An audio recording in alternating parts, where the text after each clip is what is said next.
wa ya sittatu asyara farsakhan. Kata Imam Qurtubi menegaskan apa yang dikatakan oleh pendapat Imam Syafi'i dan Ahmad, bahwa kata Imam Qurtubi di dalam hadis Bukhari, kata Umar bin Khattab, Ibnu Umar dan Ibnu Abbas mengatakan bahwa mereka berdua berbuka, ya, berbuka dan mengkosor solatnya fi arba'ati burdin, pada waktu terjadi perjalanan 4 burd. Nah, itulah yang tadi 4 burd tadi kurang lebih 6 farsakh, 6 farsakh kali 5.541 meter, sehingga totalnya kurang lebih 88 kilometer. Ini hadis yang paling kuat.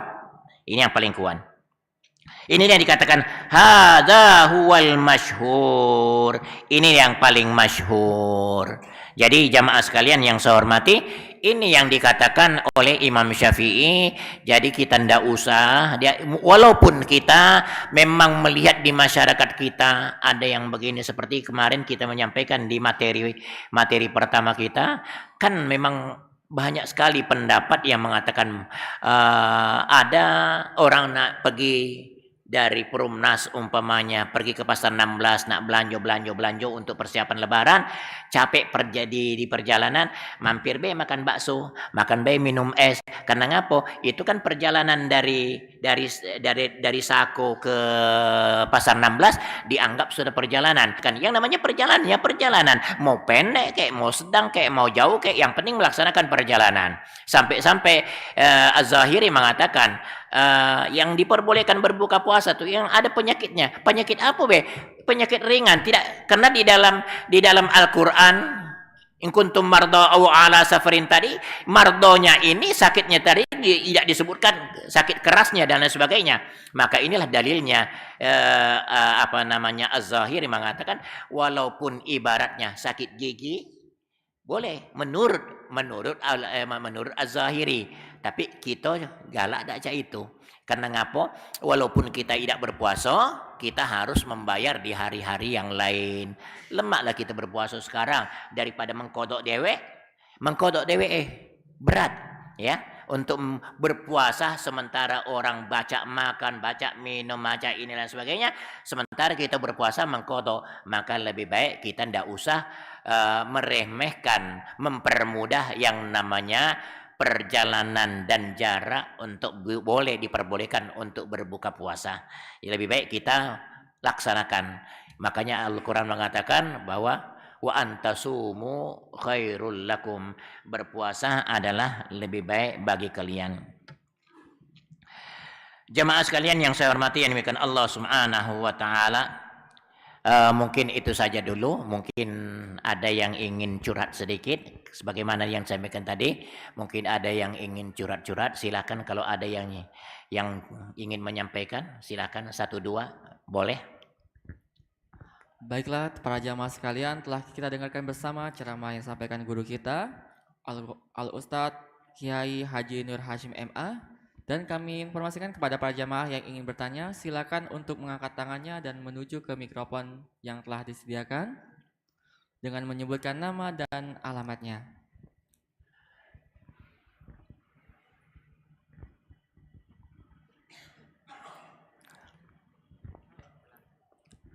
Ya, silakan Bapak.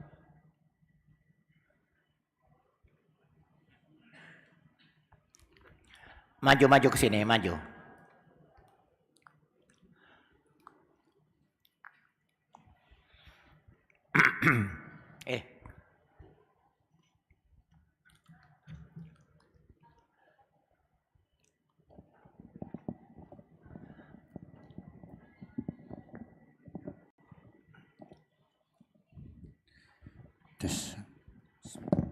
Bismillahirrahmanirrahim. Assalamualaikum warahmatullahi wabarakatuh. Waalaikumsalam warahmatullahi wabarakatuh. Setelah menyimak beberapa penyampaian tadi, mohon maaf tadi saya agak guling Pak, guling sambil menyimak, dan saya juga mungkin masuk di kategori musafir tadi, karena perjalanan saya agak jauh, mendekati 60 km dari Palembang, di Tanjung Api-Api Pak. apakah saya ini termasuk dikategorikan musafir yang bisa membatalkan puasa? Mungkin seperti itu karena jarak tadi. Iya. Itu yang pertama.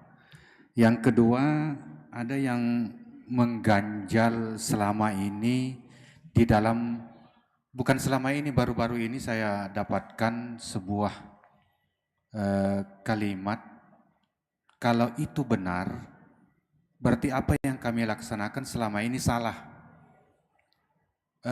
Mohon maaf Pak Haji, saya kenal nama Bapak selama ini karena di masyarakat Bugis banyak yang tahu dengan Pak Nur Hashim. Pertanyaannya seperti ini, ketika melaksanakan sholat id, juga dibahas tadi masalah id, nyinggung sedikit, yang dihitung takbirnya itu 7 dan 5, di rakaat pertama 7, di rakaat kedua 5 takbir.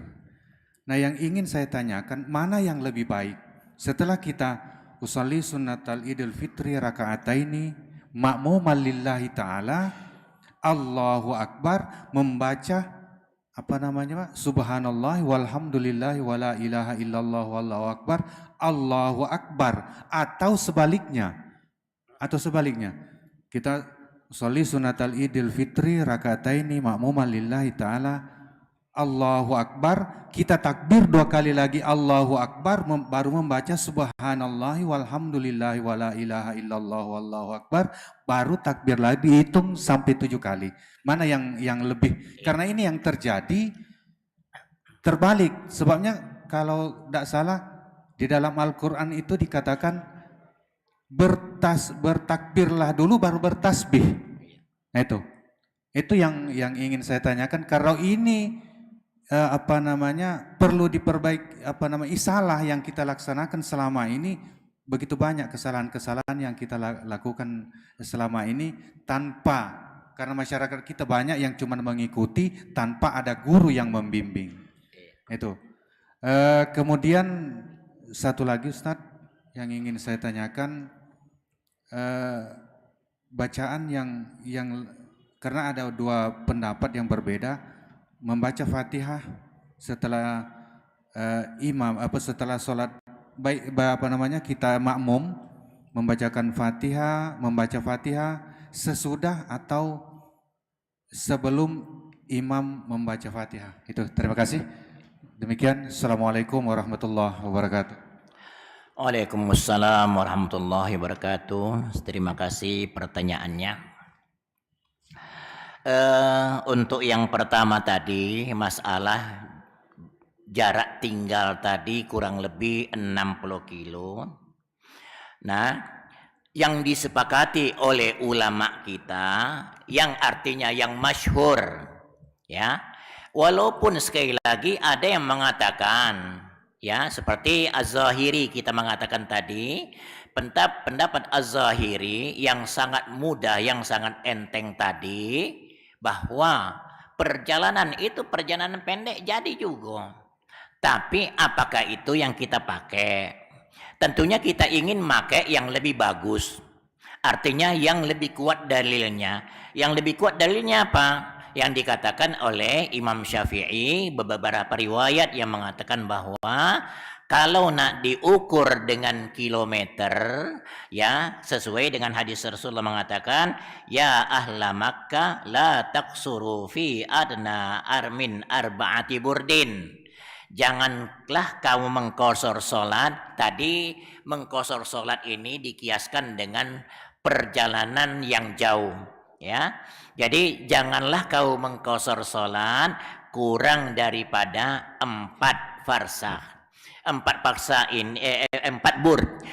bur itu, 1 bur itu 4 farsa, berarti 4 bur, 4 kali 4 berarti 16. Nah, 1 farsa ini dihitung oleh para ulama kita itu kurang lebih 5 kilo setengah. 5 kilo setengah berarti kalau di total 16 kali 5 kilo setengah itu hitungannya jadinya kurang lebih 88 kilo. Itulah yang masyhur yang dipakai oleh ulama kita. Sekali lagi, walaupun ada perselisihan di kalangan masyarakat kita tentang jarak yang demikian ini. Saya tidak mau mendikte harus pakai ini, harus pakai ini. Silahkan memakai mana yang kira-kira yang lebih baik.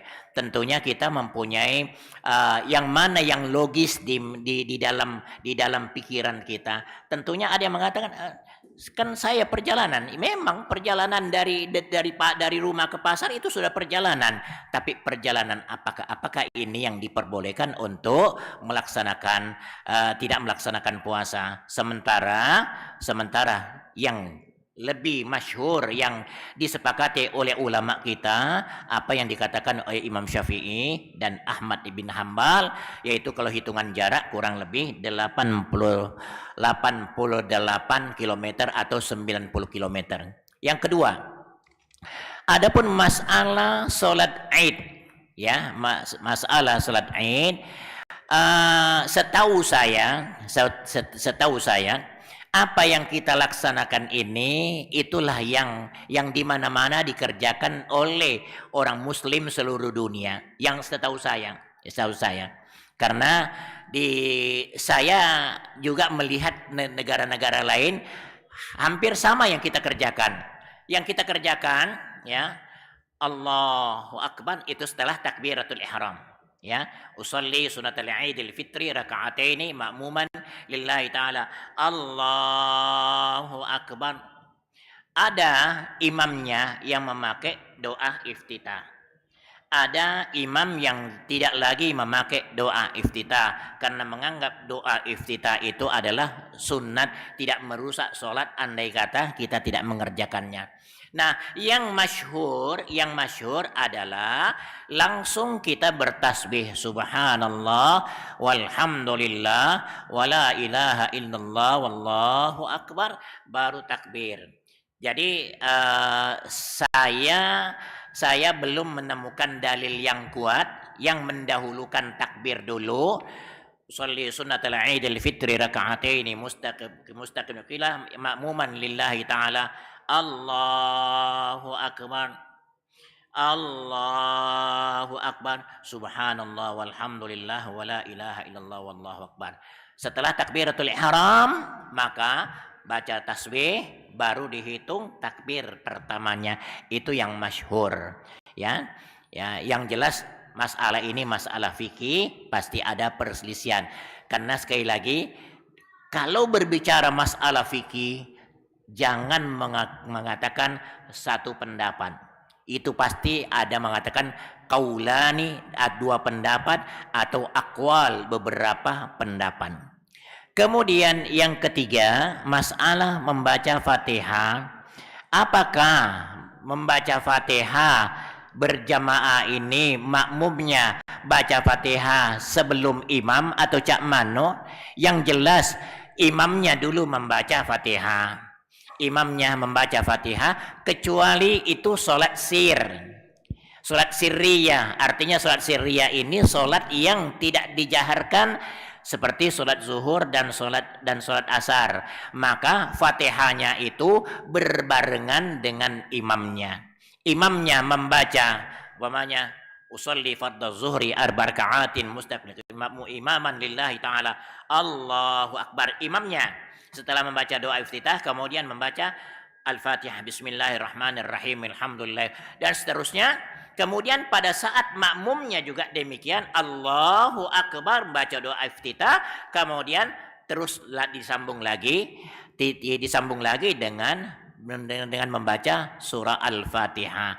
Lain kalau sholat jahriyah subuh, maghrib dan isya, pada waktu imam membaca Fatihah, makmumnya diam sejenak mendengarkan apa yang dibaca oleh sang imam. Kemudian setelah waladdallin amin. Di sini etika menjadi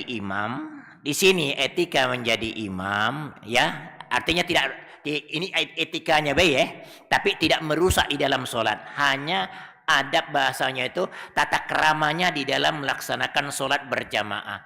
Setelah waladdallin, amin. Sebagusnya imam itu jangan langsung membaca ayat. Jangan. Tahan dulu. Sekira-kira makmumnya hampir selesai Fatihahnya, baru sang imam membaca surah. Bismillahirrahmanirrahim. Inna a'tainakal kautsar fasholli li rabbika wanhar. Inna syani'aka huwal abtar. Allahu akbar. Makmumnya juga, imam juga sudah selesai membaca Fatihahnya. Jadi tidak berbarengan dengan sang imam. Wallahu a'lam bissawab. Habis pertanyaannya? Sudah kali ya? Ya. Baiklah jamaah sekalian yang saya hormati, mudah-mudahan Allah Subhanahu wa taala memberkahi pertemuan kita dan mudah-mudahan ilmu yang sedikit ini bermanfaat bagi kita semuanya. Amin amin ya rabbal alamin. A'udzubillahi minasyaitonirrajim. Bismillahirrahmanirrahim. Alhamdulillahi rabbil alamin wassalatu wassalamu ala asyrofil mursalin wa ala alihi wa sahbihi ajma'in. Allahumma anfa'na bima 'allamtana wa 'allimna ma yanfa'una warzuqna ilman yanfa'una. Allah faqina fi ilmika ya Allah.